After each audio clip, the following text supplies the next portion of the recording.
رقص وغنى وزغاريت. مفيدة شيحة بتحتفل بعقد قران بنتها.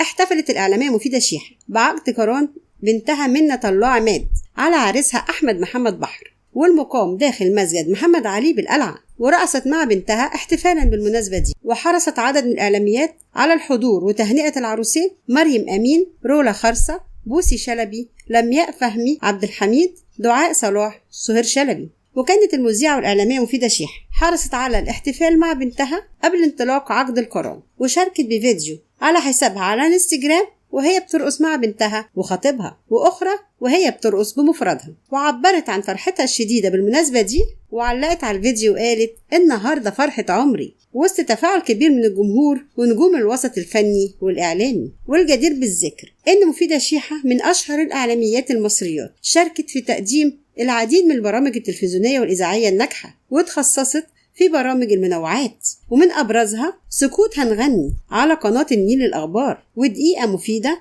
على قناة النيل الدولية، والستات ما يعرفوش يكدبوا على قناة CBC، والشيف مفيدة على قناة CBC.